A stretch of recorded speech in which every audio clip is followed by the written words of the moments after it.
Welcome to Integrative Lawyers of the World, where we showcase lawyers from all over the world who are practicing law in a way that honors our interconnectedness and that values generosity, authenticity, and integrity.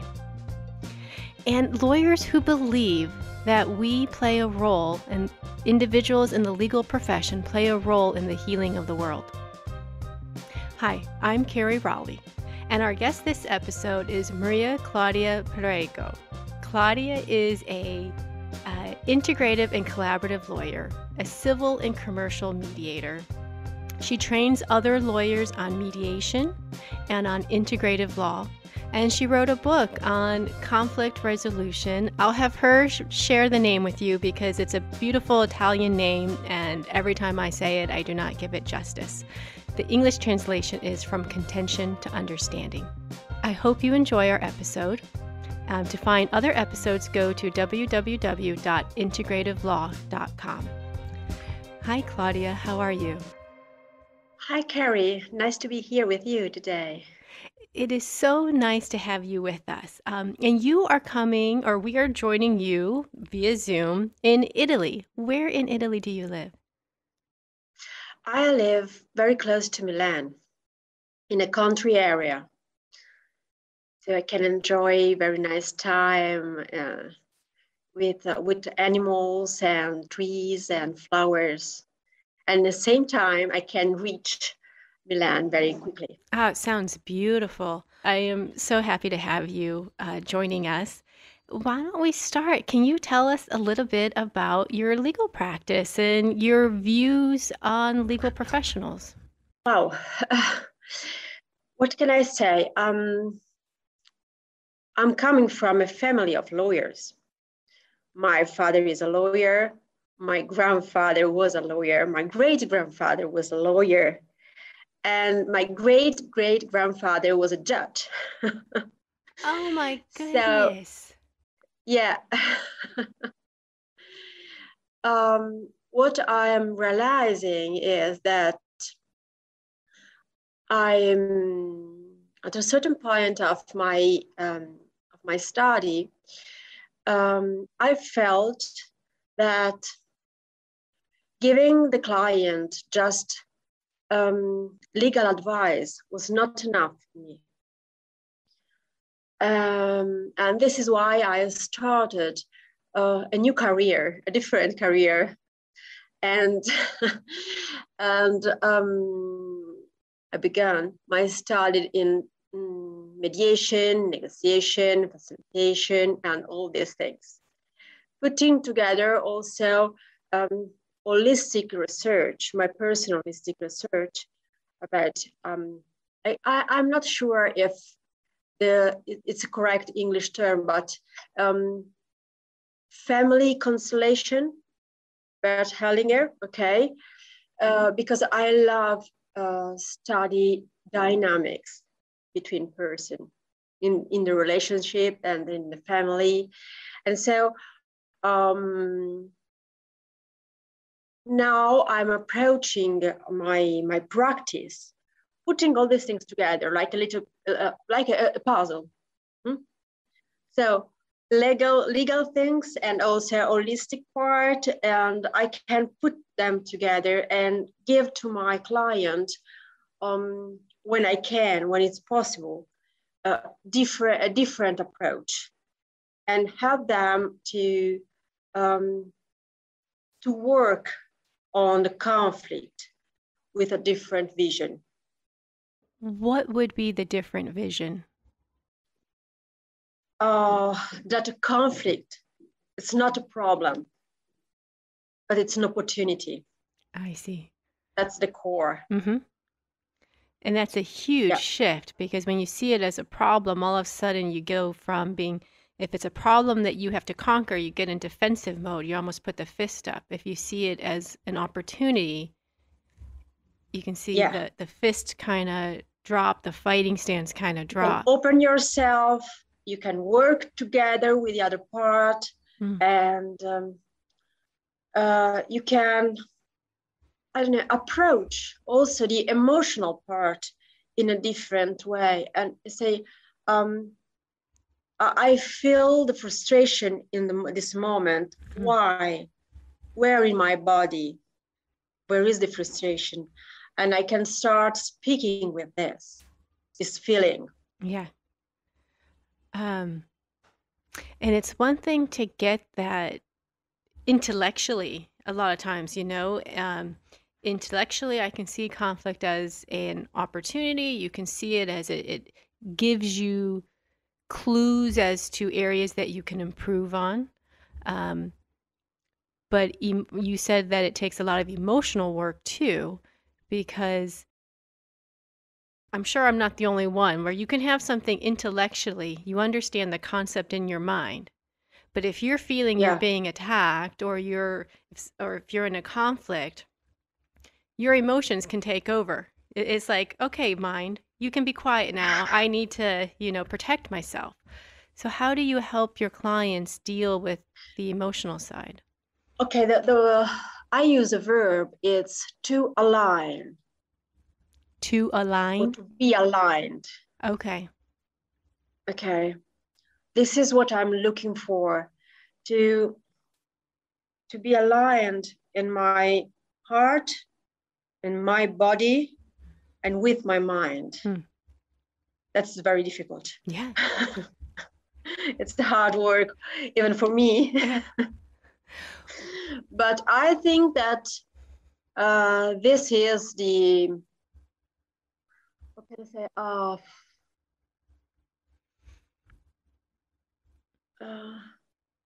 the more important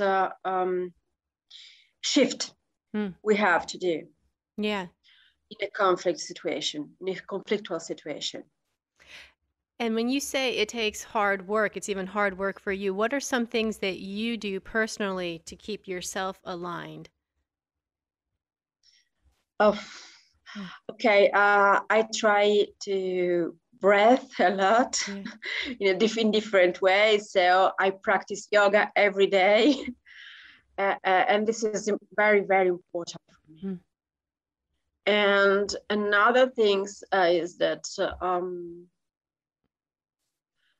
I try to stop all the movement of my mind. No, you still your mind. I think they call it to clean up my mind, stop my mind, and say, okay, now this is not part of the.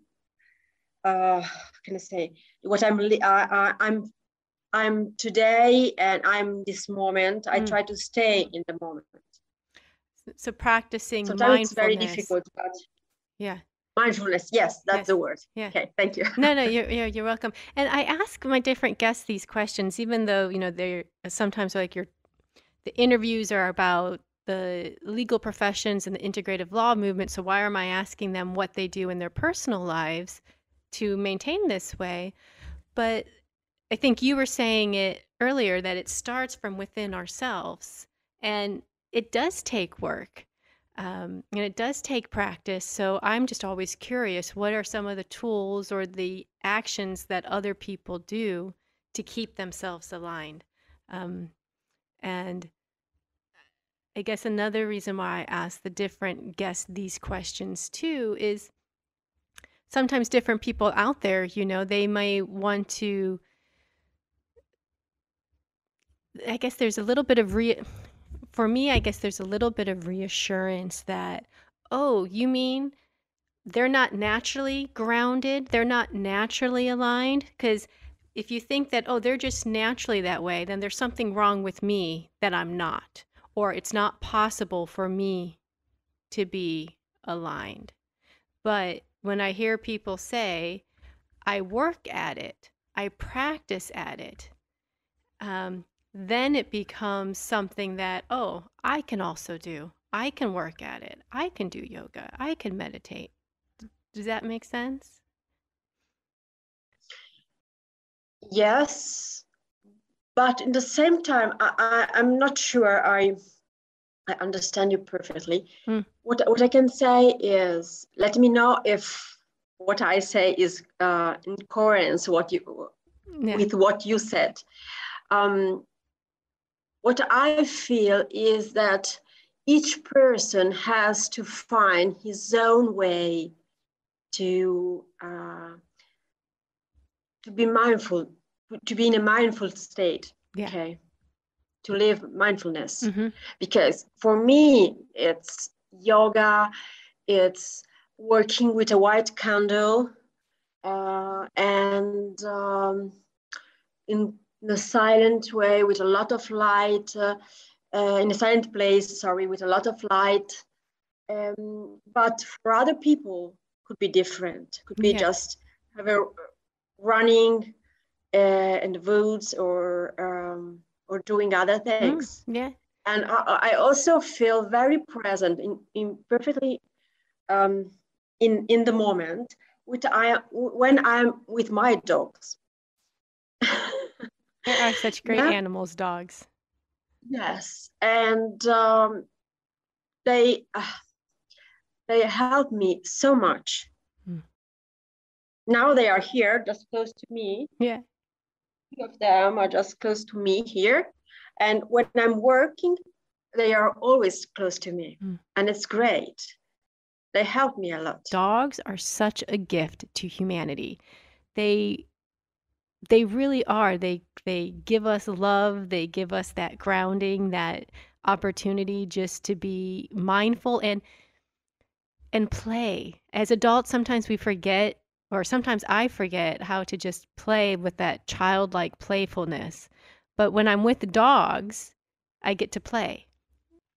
Yeah, that was what I was talking about, with each individual trying to find their own way of being mindful, being present, being conscious of their alignment between their intellectual side, their spiritual side, their heart side, their actions and their words, and just with the realization that it doesn't come naturally all the time for anyone, and that it's okay if you feel out of alignment to realize, oh, maybe I need to practice at this or work at it. That's natural, for all of us to do that work.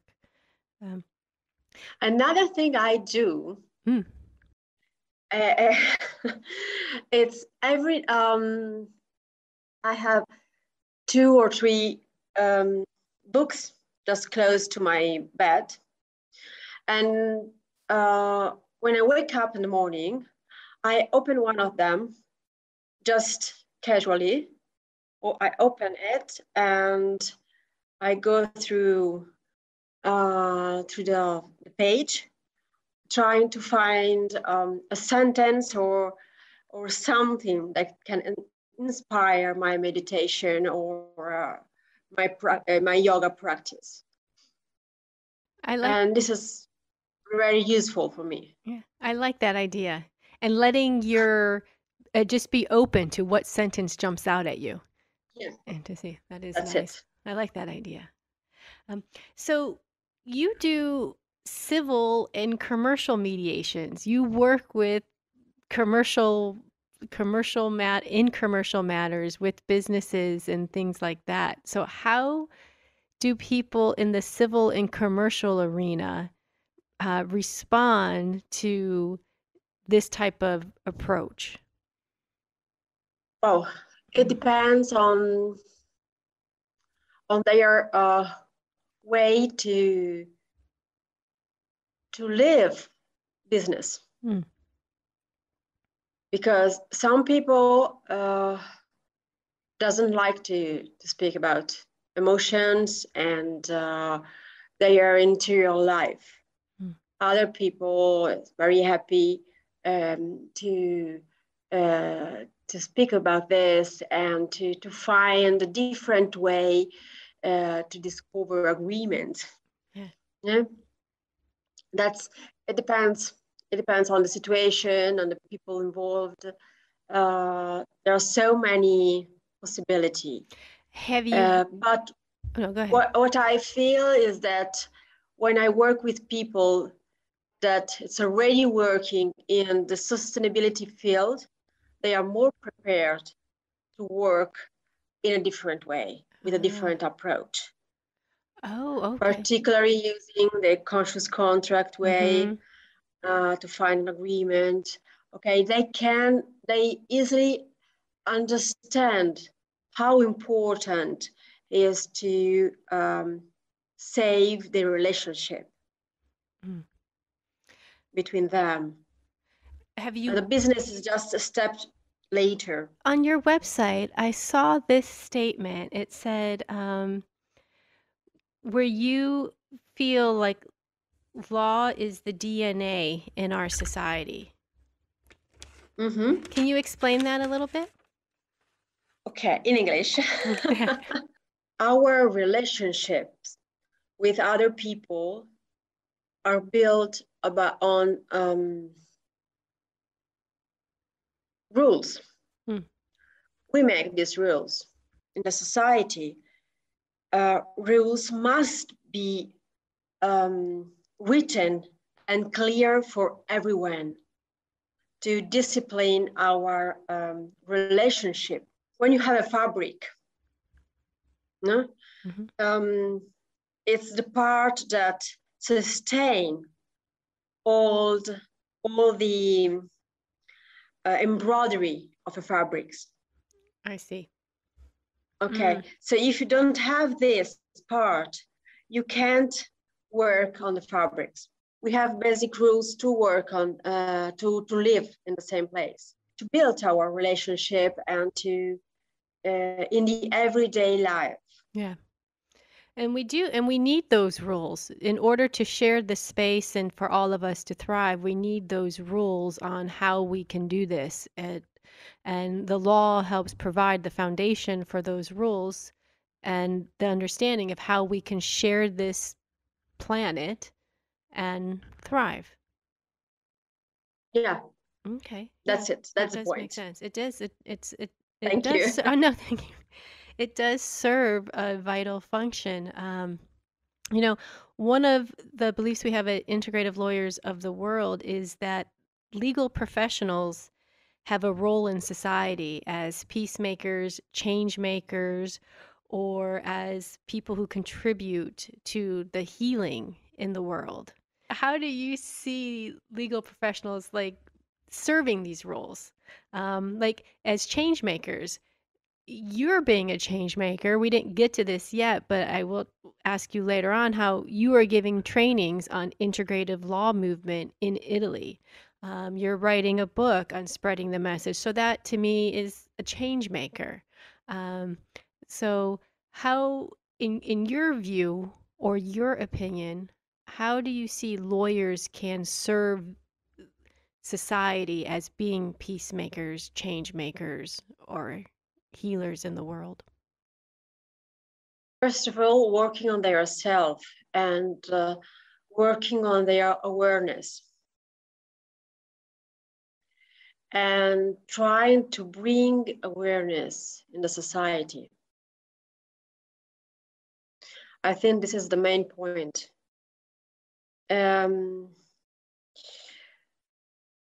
Every conflict is a wound. Each conflict is a wound, is a social wound. Big, small, it Yeah, depends. yeah, But we are responsible.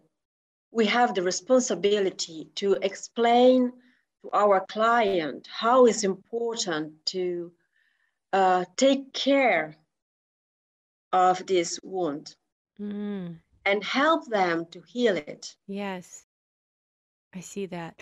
You know, yesterday I was walking in the city where I'm at now in Tirana, Albania. I'm walking through the downtown area, and for some reason, I decided there was this alley and it just looked interesting to me. I'm like, oh, I'm just going to cut through this alley. And I go through there, and a little bit into the alley, all of a sudden I start seeing these quotations painted on the wall. And one was, if the quotation was, if there is not peace in the world, it means that there's not peace in ourselves. Yeah. And that just seems so poignant or on point to with what you were saying. I think the quote may have been from Mother Teresa. We are taking a brief break from this conversation to ask for your financial support. With each episode, we hope you can see how lawyers and peacemakers like you are contributing to the healing of the world. It takes many kinds of resources for the integrative law movement to keep going and affecting change. Your monetary donation can help us continue this important work by supporting the activities and members of this community. Each contribution goes to promote the stability and accessibility of the movement and to support basic expenses like our mighty network group, web hosting, social media and event management, and this Integrative Lawyers of the World podcast. Because we like to give people choices, we have ongoing monthly options on patreon.com where you can choose a level of participation to match your budget. You can also make a one-time donation through PayPal. Thanks to our non-profit corporate sponsors, the Renaissance Lawyer Society, US supporters are able to make tax-deductible donations. Other countries, check your local tax laws. To help establish confidence in your choices to support us, we have set up an open, collective, transparent plan to track how the community money is spent. For ways to support the integrative law movement and our world-changing work, go to the Integrative Law website at integrativelaw.com and click on Support the Movement tab. Search for Integrative Law on Patreon or use the phrase Integrative Law Financial Support for the Movement in your favorite search engine. Thank you for your support and spending time with us today. Enjoy the rest of this conversation. You described it on your website as giving trainings and cultural meetings with people in different areas. How can you describe that a little bit as a cultural meeting? What cultural meeting is just, I did one yesterday because I wrote another book. And this book is to explain and try to involve people in a new culture about conflict. And this book is, I wrote this book with a psychologist, and the name of the book is, in English, is something like Staying in Conflict, Remain in Conflict. Okay, because only if you stay and you live the conflict, you can understand what this conflict can teach you. Can teach you. I see. Okay, yeah. Can teach you. This is the point. Yeah. And so during this cultural event, what I'm trying to do is just to work with people with exercise and very few theory, and try to help them to understand some very, very, very simple way to understand what a conflict is and how they live the conflict, how conflict impact their life, and how it's so important to understand that each one is different. So if I use the term harmony, for me has a meaning, yeah? But for you, what does it mean? Or if I use the verb peace, what does it mean, peace, for you? Yeah. And a lot of times people will use the same words, not realizing that they have different meanings attached to it. That's the point. You do your trainings and your cultural meetings, and then you're also doing trainings on the integrative law movement. Can you tell me a little bit of what you're doing with those? Yeah. At the moment, I'm working training people in conscious contract. Okay, so we're going to have a first level course and also a second level course, so a certification course starting in January. Yeah, and this is the main program for the next month. Good. Yeah, because in December, okay, no, that's not true. I'm going to speak about how we can apply a conscious contract to prevent conflict in probate and law. Oh, Yeah. okay. Interesting. So family business in that area. Yeah. Yeah, I can definitely see that. So, some of our listeners may be familiar with the term conscious contracts and familiar with them. For those who it's a new concept, can you describe what is conscious contracts? Wow. So conscious contract it's a term that belongs to Kim Wright and Linda Alvarez. Okay. It's a different contract. It is a different way to discover agreement between parties. And it's based on values and the values of the party. And the main intention is to preserve and take care of the relationship between the parties more than the business. Okay, it's an incredible process, and at the end of this process, because in few words, it's very difficult to explain it.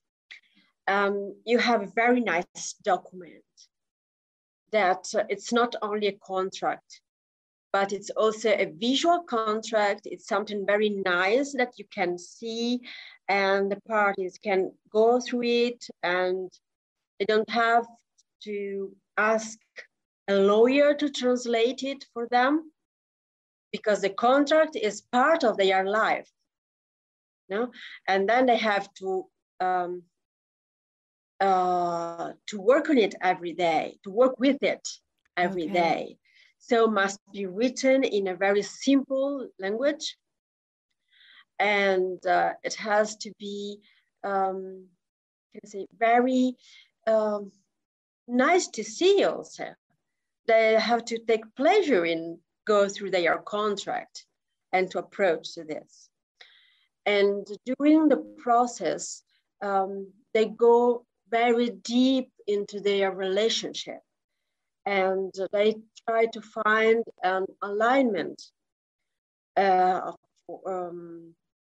their vision of this business, of the business, and also to align their value and to make clear what is their intent.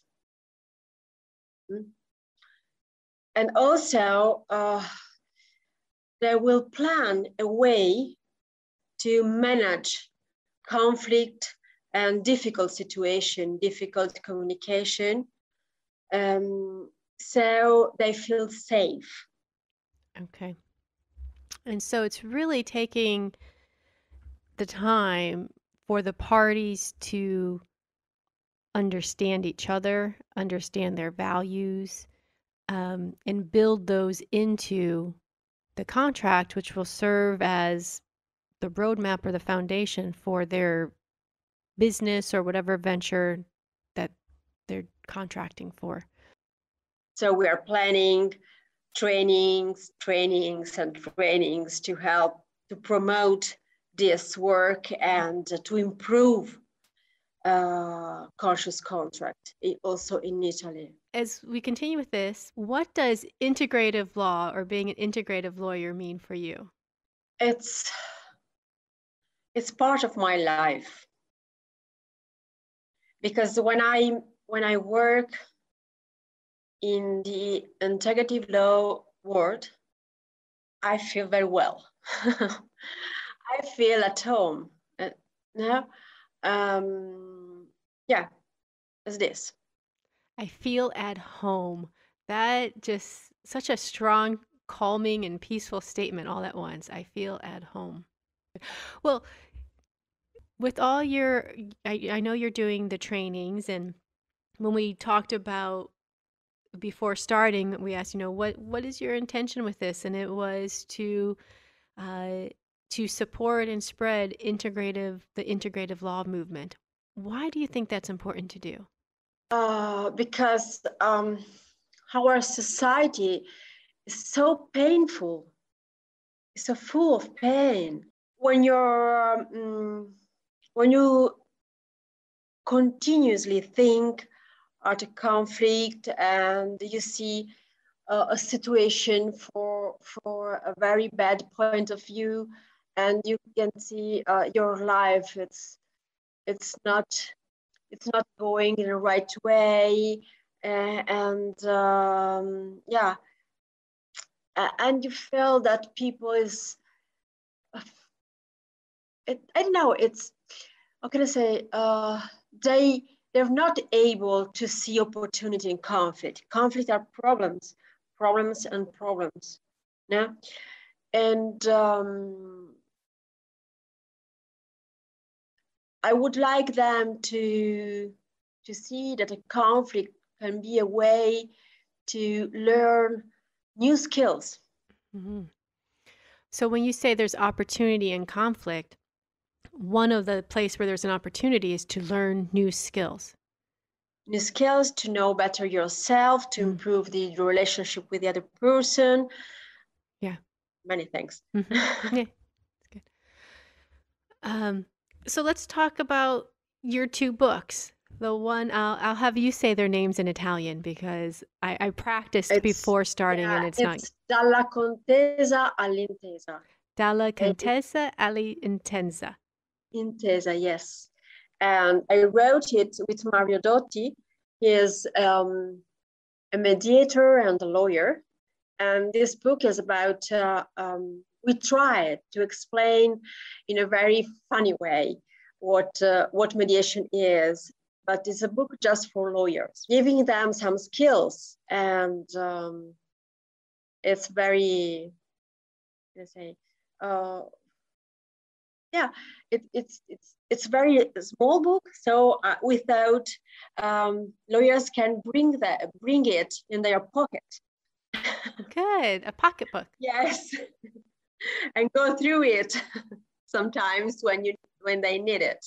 Okay, can you give me an example of one of the tips or something from the book? The lawyer represents the client. In mediation, it's different. The client is the player, and you are just a step back. Mm-hmm. Yeah. And you are there to help him to negotiate. And so you have to play in a different way. And that can make some lawyers nervous. Sure. Letting your clients take the lead. Yeah. That is. And I was reading a description of the book, and it was in the description, it was mentioning how mediation has been around for a while, but how lawyers have been trained in it. It really doesn't embrace the full potential of mediation. And where I practiced law in Florida, the rules of court require that every case go to mediation before it can go to trial. So you can't get a trial date unless you went to mediation at one time. So you have every litigator in Florida, the Southern District of Florida, knows how to, or goes to mediation. But what caught me is when we were preparing for mediations, it was all lawyer driven. We would prepare mediation statements with the issues, the analysis of the rule and the facts, given it to the mediator ahead of time. And we didn't, in most situations, when the whole group met together, the client said very little. Sometimes when we broke up into different sections, into different rooms, and the mediator was just with us, but the other side was in a separate room, then we would feel more comfortable allowing our clients to speak freely. But in the room with everyone, I don't think most of the time, I don't think the clients were taking the lead or do take the lead. It's a very scary idea for lawyers to have that. Yeah. In the joint session, sometimes it's very difficult. But there are specific techniques that can help you to work in this way. Yeah. And it depends on how also how the mediator is trained. Yeah. I can see it being very beneficial because how often do the parties actually get to once the case is in litigation, they're in a fight, they're not talking to each other anymore. So other than in the joint session of mediation, where do the parties really get a chance to listen to each other? Anyway, so I think that book is probably doing a great service in taking mediation to the next, helping lawyers realize the full potential that mediation offers. And then what about your second book? So I like to spread a different culture about conflict. This is the big why of this book. And this is why I wrote it with a psychologist, because we work on both sides of the conflict, the conflict with other people and the conflict with ourselves. And that's when you were talking about staying in the conflict. Yes. What's the name of this book in Italian? So stare nel conflitto. Okay. It just sounds because so much in better. Italian there is a game with this word. It means I stay in conflict, and in the same time I'm able to engage a conflict. I see. Yeah. But only in Italian you have this. The play in it, the play in the words. Yeah, the play in the words. Yeah, because I get what that means. Because if you stay in the if you try to move out of conflict or ignore it or just pretend it doesn't there, you're just putting it off for another day when it's probably going to come back even bigger than what it is now. And at the same time, your body starts doing strange things. Yeah. Like how so? And if you notice after a period, after a certain time, you start having headache or pain on your shoulder or pain on the stomach or legs, whatever, no? Yeah. And because your body is speaking to you. Yeah. And say, hello, I'm here. Why are you doing this to me? Why you're living in this situation and you accept this situation? Why? Several years ago, I was reading an article, and several years ago, probably over 15 years ago, I was reading an article.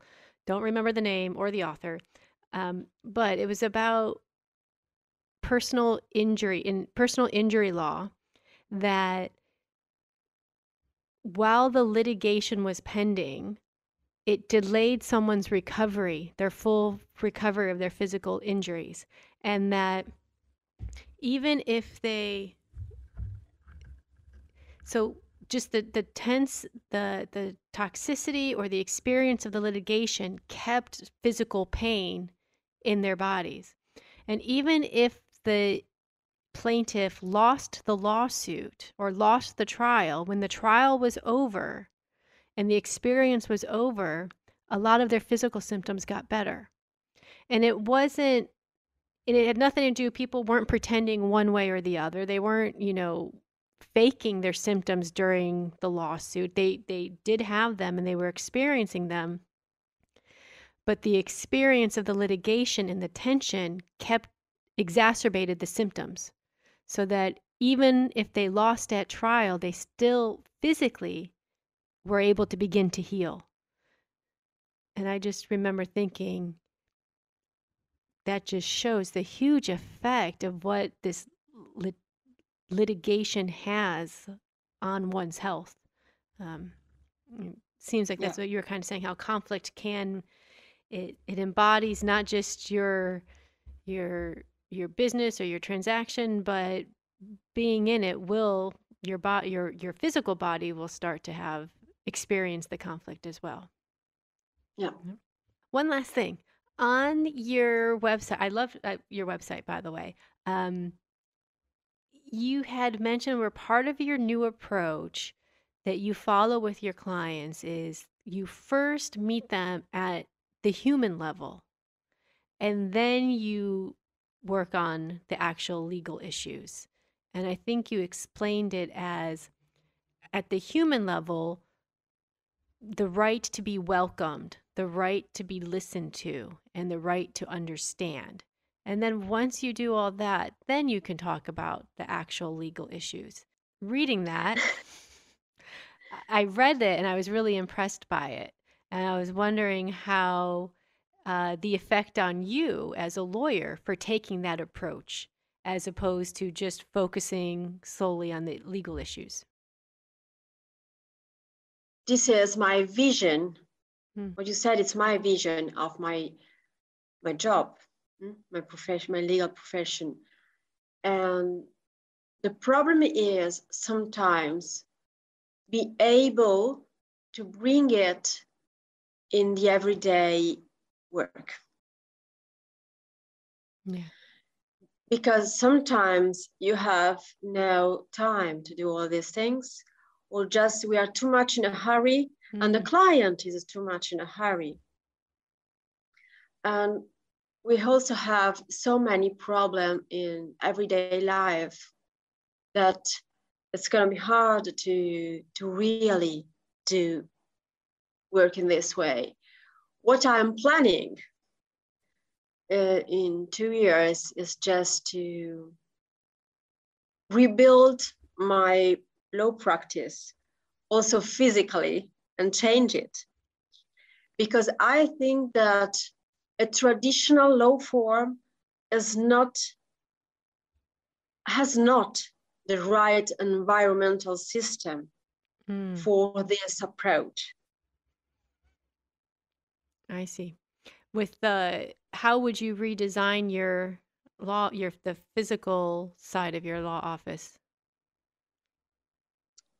I'm working on it. I have some ideas, but I think that, so I at the moment I'm living a very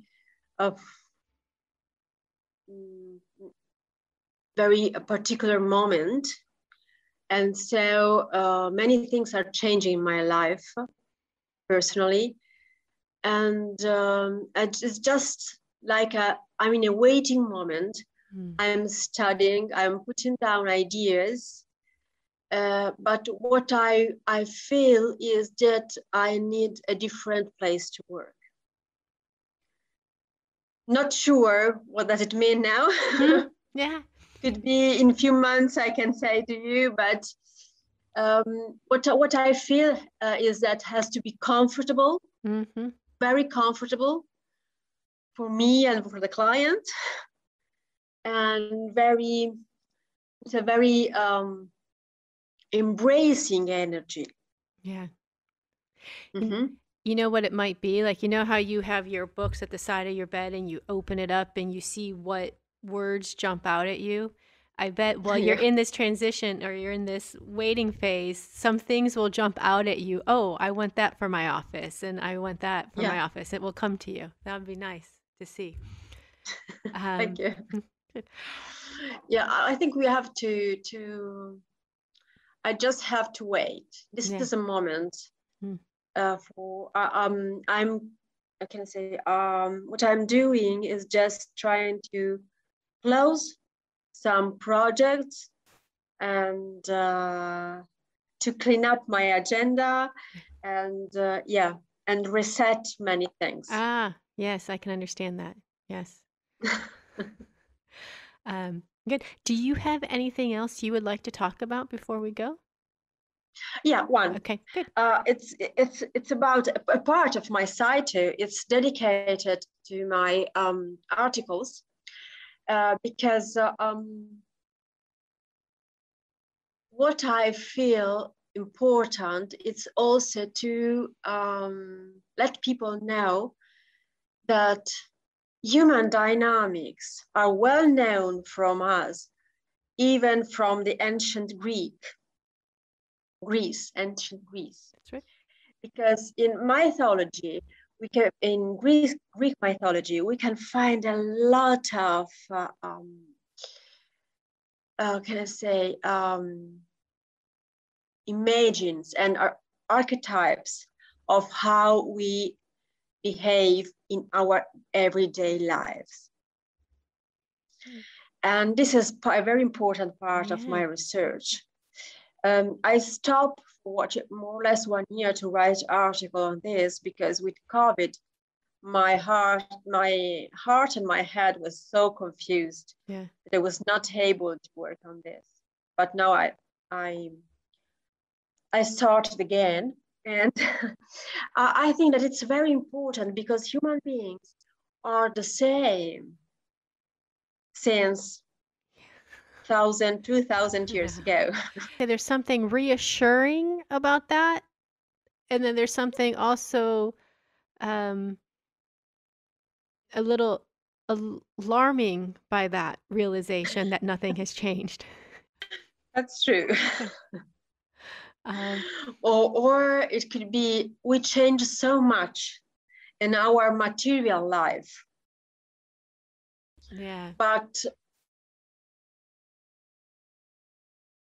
I think that ancient people, ancient cultures understood more than what we would like to see about how a human being is. How a human being, yeah. I hope it's correct. No, that's correct. Yeah. So, as we got more into the physical material world, we kind of lost our way from, or strayed a bit from, the natural side of being human. And you're saying in the Greek, if we go back into our ancient times and we look at these ancient Greek mythology, and I'm sure other mythology of other cultures, they show these archetypes of what it is of being human and human nature. Okay.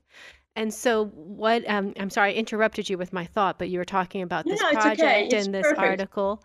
And that's on your website, and what are some of the, from doing this research and doing this article, what are some of your conclusions or message or about it?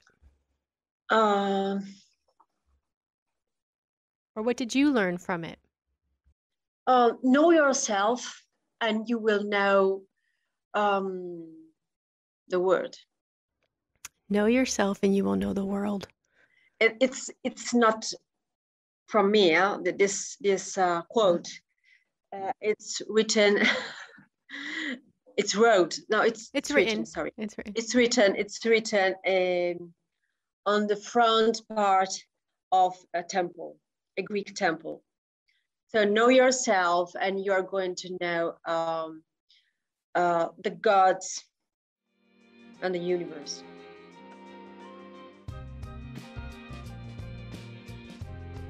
And it goes back to if there's not peace in the world, there's not peace in yourself. It's all connected. It's all connected. It's the same. Yeah. What is your website if people want to find out more information and look at your articles or connect with you? www.MariaClaudiaPerego.com. Okay. And we'll also put it in the show notes so that people can have that as well. Thank you. It's not really updated, but okay. Oh, okay. I will have to find time also for this. Thank you so much for being a part of Integrative Lawyers of the World. It was so nice meeting with you. Thank you to you. And It was nice. I enjoyed our conversation. Thank you. Thank you. I'm very happy.